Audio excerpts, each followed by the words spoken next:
Hey everybody, welcome to the Ronline Report. My guest today is one of my favorite people in the whole sport, Ronnie Coleman, 8-time Mr. Olympia. How are you, Ronnie? Oh, doing good as usual. Okay, you are now the star of a major documentary on Netflix. Netflix is all over the world. I don't know how many people have Netflix. I bet it's like 1 billion people. I bet it's some outrageous number. Maybe I should have looked into that. And I would agree with you on that. It's all everywhere. I watch Netflix every day, usually something on Netflix. And your new documentary produced by the Vladar company, Ronnie Coleman, the King. It's been out since, when did that come out on Netflix? September? I want to say 2 weeks ago. Oh, 2 weeks ago. Okay. It's October, November. Let's see. Yeah. See, October, November. So I want to say mid-October, what is this, mid-November? Yeah, we're in mid-November now. 14th. Yeah. So I want to say around the 1st of this month. Okay. 1st of November. November 1st is when they started. Because they do quarterly. Oh, so okay. they have to start at the 1st of the month to be, quarterly. Because I think the quarterly statement comes out in January is what Vlad was telling me. Okay. So before I even start asking you questions about it, I want to give Vlad and the whole crew at Generation Iron major credit for the. It was a very well put together documentary, cinematography, sound, the way he incorporated your old videos with the newer footage. Yeah, Vlad did a great job. So my hat's off to Vlad and his team. Mine too, because I've been getting so many comments. Like, yeah. I never knew how big Netflix was until they put this documentary on there. But I've been getting so many emails from people all over the world saying so many good comments about it. Yeah. Some people have watched it up like 4 or 5 times. Yeah. Already. Some people, believe it or not, some people watch it every day. Well, I remember, your video of the Unbelievable. When I was out there in 2005, there was a guy that was one of the campers, I guess we were all called. He said he watched your video every single day. Do you remember that? Mm-hmm. Yeah. So, yeah, I mean. So that's what they're doing with this one on Netflix now. Some people are watching it every single day. Yeah. And to be honest with you, Ron, it's kind of hard for me to watch myself on tape. Sometimes because I'm so critical of myself. Yeah. So I really don't like watching myself. Is it more? Is it tougher for you to watch it with like a group of people? Because you're like, nah. Yeah, I really don't hang out with groups of people and stuff. I got these kids here and the wife. True. I spend every moment I can, with them. Yeah. And so I don't really get a chance to hang out with friends and stuff. Hell, I never really did that because when I was competing, I was so focused on that I sacrificed a lot of stuff, in order to be Mr. Olympia and to be #1 in the world. Right. And it's just always been a constant thing for me to try to be on top of everything that I do, that I really don't get a chance to hang out that much. I mean, in the off season, I would try to do what I could, but the off season don't last that long. No. So my first question is, how did this whole documentary come about? When did Vlad come to you, and what did he say that he had in mind? This came about a couple years ago. I want to say this is 18, so I think it was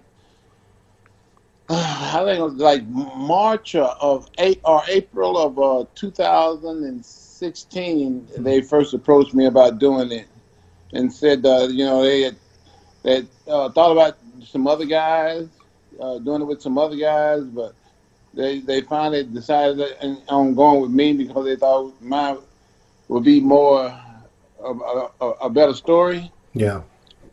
So we all, just got together on it and decided, we were going to just go ahead and do it. Because at the time, I had just finished one of my major surgeries at the time, and I was, kind of struggling through working out and trying to come back and all that kind of stuff. So they were able to get me while I was still working out real hard, trying to come back from that surgery, and trying to get healthy from that surgery. And then they came back and found out that the surgery wasn't as successful as it was supposed to be. and I had to do another surgery. Yeah. So they were able to get me, doing these other surgeries also, because we filmed the thing over about a 2-year period. Wow. Wow. Yeah. So it took a long time for us to do it. After they did it with me, they were interviewing the other guys and talking to them. So it took a long time to put this thing together. So it wasn't done overnight. It was done over a couple years. So the surgery that's that happens at the end of your documentary, which surgery was that? That was the last one before the one I just had. I had one in March of this year. I mean, February this year, and I had one in March of this year.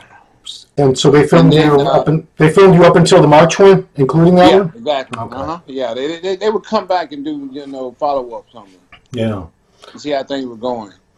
I remember they filmed me in the gym working out after the first one in February.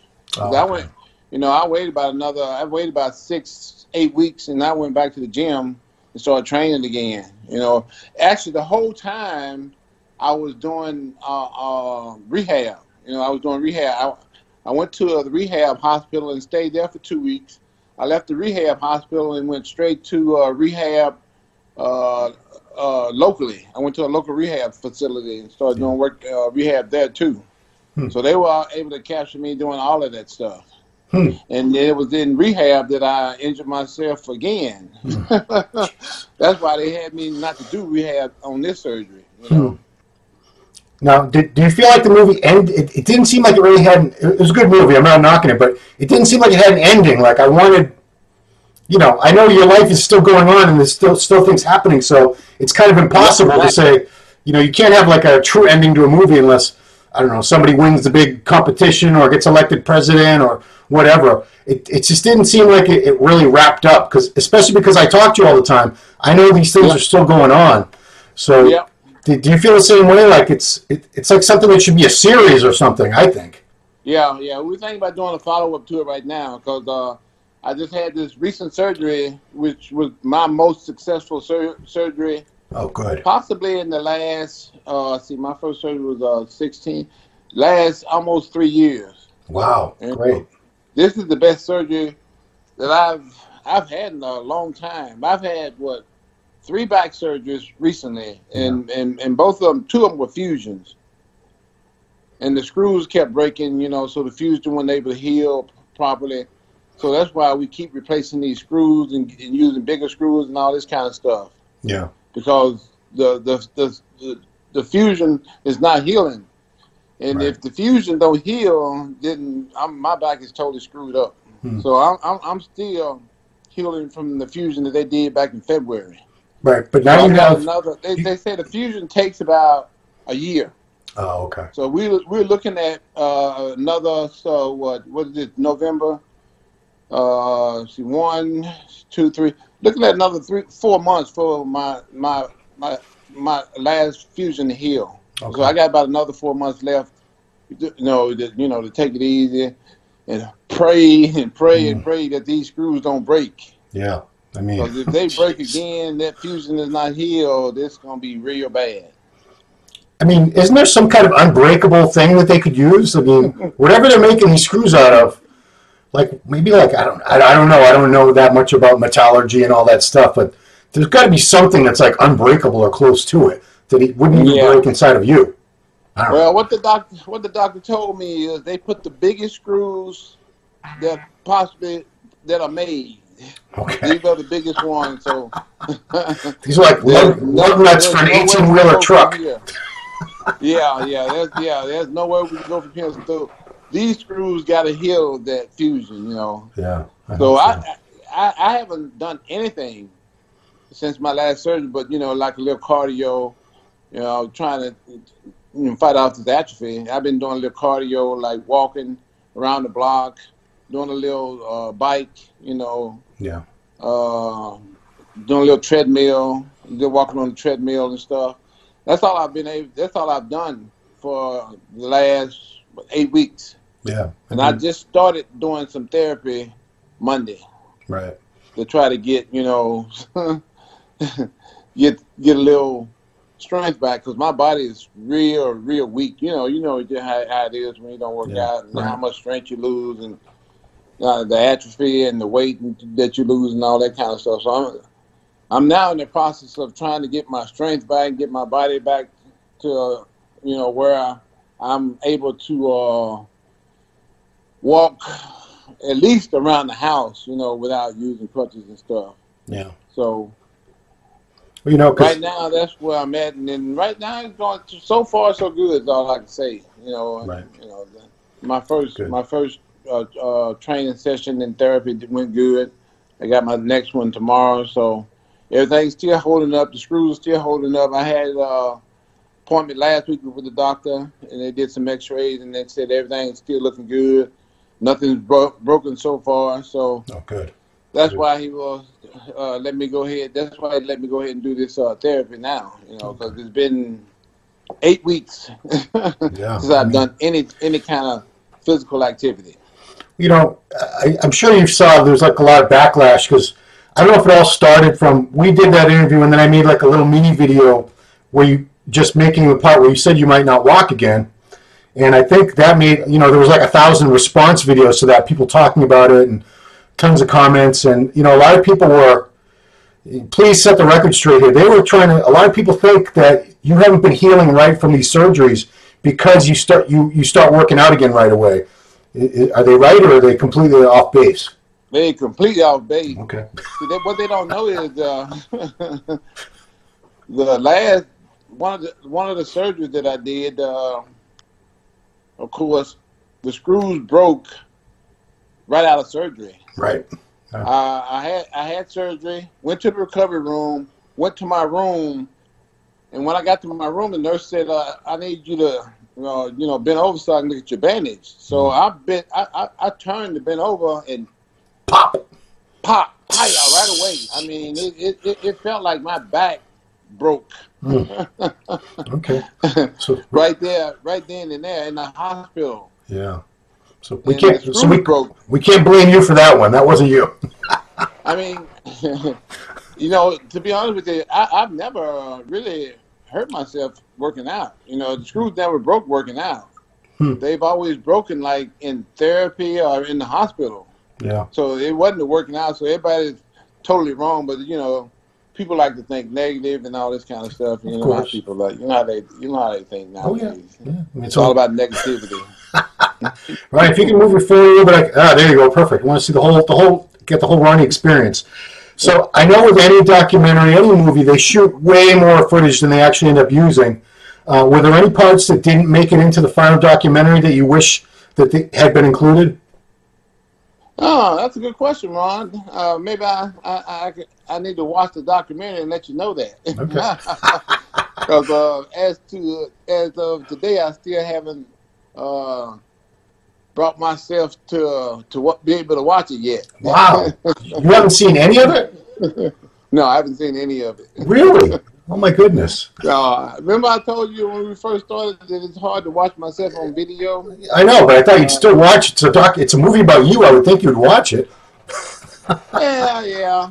It's still hard for me to watch it and not be so critical of myself. So I'm saying, I'm gonna get up the nerve one day to be able to watch it, because wow. I just hadn't got there yet, but I'll get there. I'll sit down and I'll watch it one day, and I'll let you know probably on the next interview. I hope you watch it. There's some stuff in there that then again, it's been so long. We filmed this thing over so many years, over a couple of years. I really don't know. From what I've heard, everything's in there. Yeah. I mean, people have told me what they've seen and all this kind of stuff. And from what they told me, I don't think they left anything out. Well, it's 90 minutes long, and I'm sure he had any documentary. Usually, I went to film school, so I know the ratio. He probably had like something like between 50 and 100 hours of footage that he cut down to 90 minutes. And then again, I don't know, he even interviewed my wife, and I didn't see none of that either, so I don't even know how much of that he put in there. Yeah, she's in there. She's in there. Yeah. I'm quite sure, you know, there's some part that he had. Well, I know for sure there's a lot he had to cut out. So Yeah. but you know, it's like you said, the finished product from the finished product, everything looks pretty good. Yeah. I mean, I haven't heard any bad reviews from anyone. Everybody likes it. You know, everybody that. Yeah, exactly. Yeah, likes that's same thing I was saying. You know, everybody likes it. From what I could tell, and so I don't really think that he left any important stuff out anyway. Okay, know, so my next question, is worthless too, because I was going to ask, was there anything you wish he had cut out or not put in the movie, but you don't know? Oh no. Everything they filmed, you know, I was okay with. You know, I didn't have any problem with nothing that they filmed. Well, I'll tell you one thing that some people are talking about that, you know, it's not even really an issue, but you know, you're in a great deal of pain in the course of this movie. You rated it like a 9 or a 10 out of 10 on the scale of how much pain you're in, like all the time. And you know, there's a scene where you have your bottle of oxycodone, which is OxyContin, and you know, you mentioned that you take the maximum dose, a 30 milligram tab, 4 or 5 times a day. So you know, there's people thinking, Ronnie's going to become an opiate addict if he's not careful. Which, you know. No, that was that one time I was taking that. You know, I don't do that all the time. There's probably something right out of the hospital or something like that. But no, I don't really take that. I don't really take that much pain medication as far as that goes. And I just take the minimum that they have me to take. But at this point in time, I don't take hardly that much at all now, no more, because all the pain pretty much is gone. Oh wow, great. I'm doing real good, and it's getting better each and every single day. So as pretty soon here, I won't be taking no pain medication at all. Well, I mean, so that's all good. That's the best thing about this last surgery. You know, they were able to fix that pain thing too. So. Great. Everything's all good. This is like the best surgery ever, you know. Wow. I wish if I'd have found this doctor first, I don't think I would have had no problems whatsoever. Wow. Okay. None. But he's not in the film. He knows what he's doing. We don't see this guy. He's not in the documentary. It's another surgeon No, exactly. So, okay. Man, I'd give just about anything to have found him first, but you know, it's all about the doctor, man. You find the right doctor and they fix you up right, and you're good to go. You know, so if I'd have found this guy first, I think I'd probably be back to normal. But, I hope you're going to be back to normal very soon. I mean, I want to see you running around like a 20-year-old again. I really truly do believe that I will be real soon. Thank goodness. As soon as I get through, you know, this healing of this last fusion, I think, you know, everything's going to be back to normal. Oh, good. Like I said, I got another about 4 or 5 months for that happen. But I think once it does, it's going to be real good and real nice for me. Yeah. Well, here's something I'd like you to address, because there's a lot. There's two major reactions I've seen to this movie. Connection between you is slow. Too slow? No. Anyway, so some people see the movie and say, this is really inspiring. It's, you know, shows you how strong the human spirit is, and they find it inspirational. And I'm sure you're cool with that. But another group of people, they feel sorry for, like, oh, poor Ronnie, because they see how hard it is for you to move around, and you're on crutches, and you know, you were like the most impressive physical specimen that most of us have ever seen in our lifetimes. And, you know, now look what happened, because of, you know, you sacrificed everything to be that amazing champion, and now you're paying a very, very steep price for it. So a lot of people feel sorry, and I know you don't want people to feel sorry for you. So what do you say to that? No, you know me. I don't even feel sorry for myself after all I've been through. But what a lot of people don't know is, you know, I hurt my back in high school real bad. And then I went to college and I really hurt it real bad. That's when I started going to the chiropractor. You know, I started going to chiropractor every single day, like my sophomore year in college. From my sophomore year in college until, you know, probably until I had my first surgery. back in 2007, I was going to the chiropractor, and it started from me hurt my back in high school, and then once I got to college, I hurt it even worse, and it just just continued on from that. Right. Most people think that I heard it doing all that lifting and getting ready for all the shows, but I heard it long before that. It was I've been in a lot of pain long before I did stepped on any Olympia stage or I did any kind of bodybuilding. Yeah. I initially hurt everything in high school and college, and it just it just piles up after a while. It just catches up with you. Now, high school But was it all started then. high school was squatting. Huh? It happened in high school when you squatted. I used to do powerlifting. I was on a powerlifting team in high school. You first learning how to do squats and stuff, and it was I got tired of getting beat all the time, so I'm trying to put as much weight on there as possible, and I just put a little bit too much weight on one of my attempts, and I went down on that squat, and something snapped, and there we go. Wow. And then college. It all college. started from there. But college, was it during football? I went to college and started playing football, and I even heard it worse there. And it got to the point where I started going to the chiropractor like every single day, from my sophomore year on to my first surgery. Even when I came to Texas, right out of college, I looked up the first chiropractor that I could find, and I started going back to chiropractor every single day, and like 2 or 3 times a week or whatever. Yeah. And I never stopped. Wow. Never stopped, because it was really, refreshing for me to go in there and, get that relief from my backaches and stuff. Yeah. So a lot of people think, I heard it, doing all that heavy lifting and getting ready for all these shows, but it started long before that. It just built up over a period of time where it just got worse and worse and worse and worse. Yeah. Whereas I had to have my first surgery. So, but my back pain started in high school, not getting ready for all those shows and stuff. In college, did it happen? Did you hurt your back training, or was it during football practice or a game? Football practice. Because I played 4 years of college football. Right.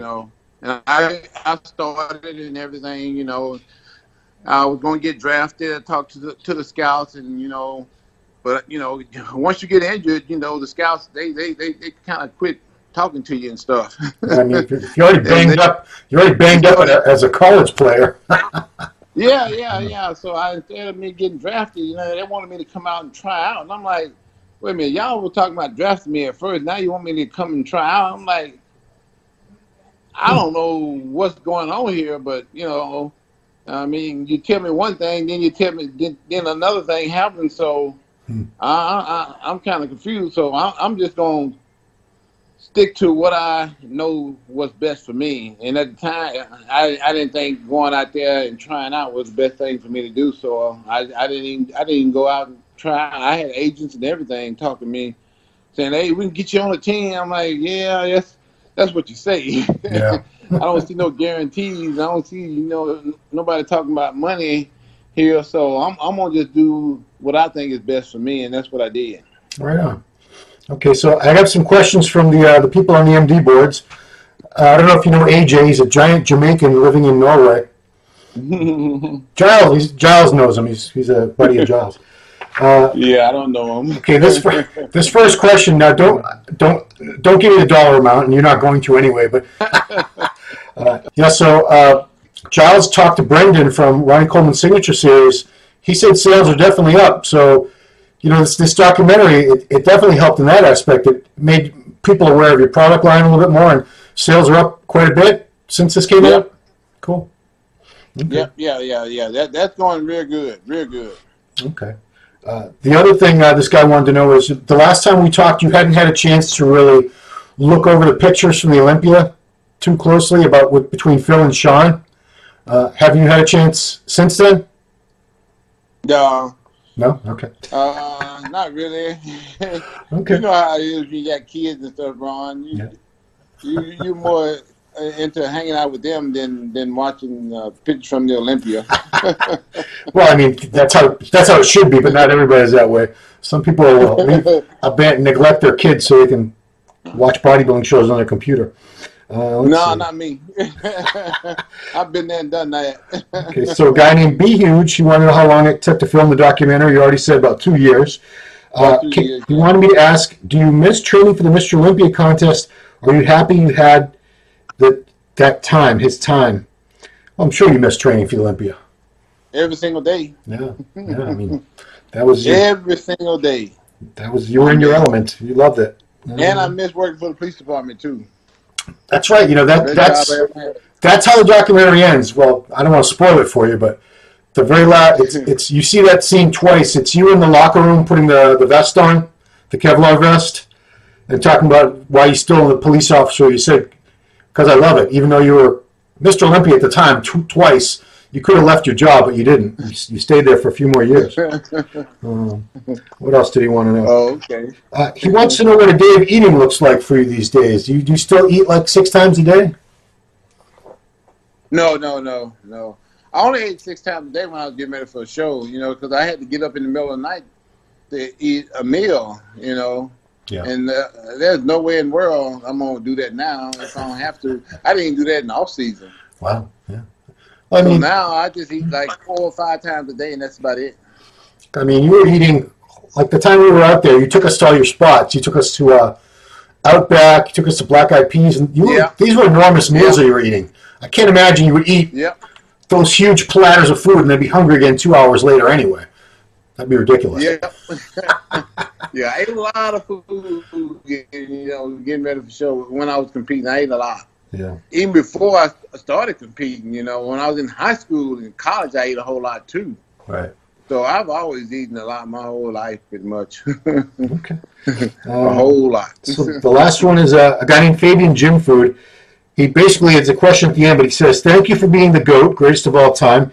You were unmatched until today and may never will be." I agree with that. "Your training videos are still one of the biggest motivation and best pre-workouts for me." That's Yeah Buddy, everybody. His pre-workout is called Yeah Buddy. Best name for a pre-workout ever. In fact, I was talking to him before we started recording. I bet everybody out there says Yeah Buddy. Every bodybuilder in the world. And I hear people that have never even touched a weight say Yeah Buddy sometimes. So you started that. That became a worldwide catchphrase thanks to you. Oh, yeah. Yeah, Brian was telling me I might need to patent that, I've been to, when you go to these beach towns and they have all those T-shirt shops with the ridiculous slogans on them, and yeah, I saw one that just said "Yeah, buddy!" exclamation point. So somebody's profiting off of "Yeah, buddy." Okay, so Fabian had one question after seeing the documentary: "Are you even human?" You are, in fact, a human being, aren't you, Ronnie? Oh yeah, as far as I know, I am. I mean, if you were a robot, you could have just got new parts. Exactly. Everything would have been cool. All these surgeries I've been through. Yeah. Well, 10 surgeries to prove that in a heartbeat. Yeah. So this has been eye-opening, Ronnie. I can't believe you haven't watched your own documentary yet. I know it's only been out a couple weeks, but I'll get to it. I'll get to it for sure. Yeah. I mean, I want to hear your review the next time we talk. I want to hear what you think of it, because Oh, okay. Yeah, I'll be able to tell you something about it. I'll for sure be watch it by the end. And, what you would have changed, what you would have done differently if you were the director or editor or whatever. I think that'd be interesting to hear your take. If I can remember, all that stuff. Yeah, I mean, but it was cool. The one thing that was extra cool, and you must have had to dig up some old videos and stuff. There were videos from like your first contest in there, from like 1989. Yeah. You must have given those to Vlad. No, my first contest was 1990. 90, wow, okay. Yeah, first show was 1990. April 7th, 1990 was the first show. Wow, because then in October, November, you were, I believe, top 5 at the Nationals. Yeah, I was 3rd place. 3rd place. Mm-hmm. Was that third? My first Nationals ever. 6 months after your first show. And I bet your first show was probably like 8 weeks after Brian told you he wanted you to do a show. Yeah, he said, he told me he wanted me to do a show in like December of 1989 because I just got released on the streets, and the guy took me to the gym. Yeah. So it was December 1989. He told me he wanted me to do a show, and the show was April 7th. So it was like about 3 months. Okay. Still pretty fast rise, but when you're good, you're good. I got first and overall in my first show. Okay. Awesome, man. Well, I would hope so. Mr. Texas. Mr. Texas. I'll never forget it because they had a title, title to it. And I want to add to people, 1990 was the only year the NPC Nationals was drug tested. And Ronnie was natural, and he took third place. So there. And I took third place. Yeah. So to all you haters who don't want to believe it, sorry. Some people just have that extra crazy special level of genetics that Yeah, they don't even believe I won the world championship and got drug tested twice. Before I went there, I got drug tested right after the nationals because you had to go. Back then they did it as whoever could place the highest in the nationals and pass the drug test would go to the world championships. Yeah. And I was the only one in my class out of 44 guys to show up and take the drug test. Yeah, that was the class. That was the class. Kevin Leverty won your class. I got to the world championships, and the night before the show, they came, knocked on my door at 1 o'clock in the morning, and said, "We need you to take another drug test." Wow. I'm like, what? I already took a drug test. I got to take another one. I wonder was the Bulgarian. Yeah. The Bulgarian team probably complained about the big American heavyweight. Exactly.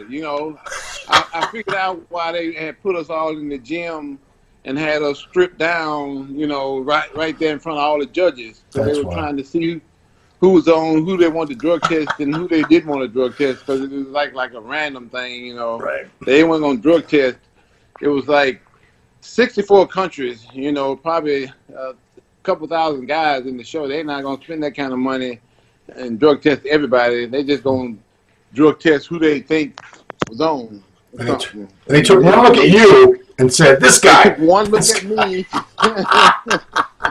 They're like, "Oh yeah, we're going to drug test him for sure. We're going to test him twice." Yeah. They're going to drug test me for sure. And a lot of guys failed that drug test. Yeah. A lot of guys that placed and won their shows, they failed the drug test, but not me. Yeah. Well, I passed it and turned pro and everything. I argue with people like you have no idea how many times Ronnie Coleman turned pro as a drug-free athlete. They're like, "Oh, there's no way. There's no way." Sorry, people. I'm sorry, but it happens every once in a while. God touches one baby out of like a million. That was it. They're not the only one that thought that. Even all the judges thought that too. So that's why I was drug tested. Right. Cool. All right, Ryan. Well, thank you so much for this. Thank you so much. Appreciate you taking the time. I want you to watch your movie, please. It's a good movie. Really, really well done. So. Yeah, for sure. I'll be going to watch it by the next time I talk to you. All right. For sure. Cool. All right, everybody. Thanks for watching the Ronline Report with 8-time Mr. Olympia, Ronnie Coleman. We'll talk to you next time.